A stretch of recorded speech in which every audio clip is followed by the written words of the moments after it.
بسم اللہ الرحمن الرحیم۔ عورتوں اور مردوں کی نماز میں فرق سے متعلق حدیث۔ ایک صاحب نے پوچھا مسئلہ، عورتوں اور مردوں کی نماز میں جو فرق ہے، مثلاً عورتیں جب سجدہ کرتی ہے تو اپنے تمام بدن کو ایک دوسرے اعضاء سے چپکا کر کرتی ہے، جلسے میں دونوں پیر ایک طرف نکال کر بیٹھتی ہے، تو اس فرق سے متعلق احادیث میں کوئی تذکرہ ہو تو احادیث تحریر فرما دے اور اس حدیث کی حیثیت بھی تحریر فرما دے۔ جواب: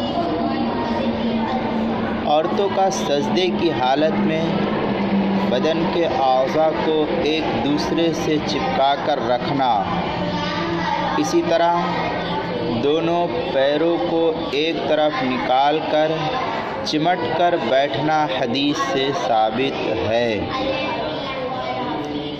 دونوں طرح کی حدیث ملاحظہ فرمائیں۔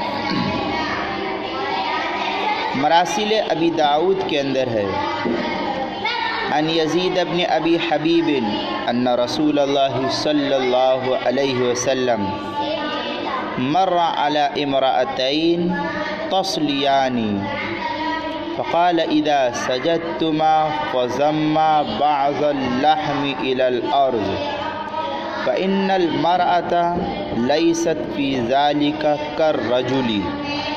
مراسیل ابی داؤد، حدیث نمبر 87۔ بیروت والا نسخہ 8ویں جلد۔ السنن الکبریٰ للبیہقی دار الفکر جدید نسخہ جلد نمبر 3 صفحہ نمبر 75، حدیث نمبر 3285۔ قدیم نسخہ جلد نمبر 2 صفحہ نمبر 223۔ اسی طریقے سے السنن الکبریٰ دار الفکر بیروت والا نسخہ جلد نمبر 3 صفحہ نمبر 74، حدیث نمبر 3283۔ قدیم نسخہ جلد نمبر 2 صفحہ نمبر 223۔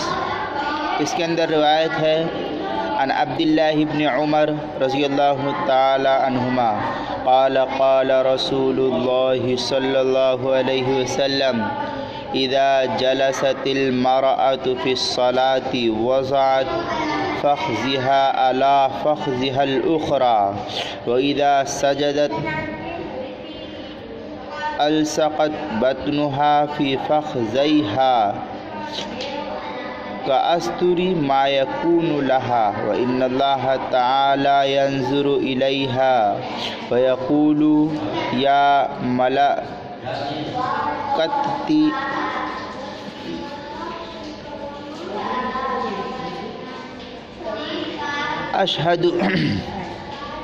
أشهدكم أني قد غفرت لها۔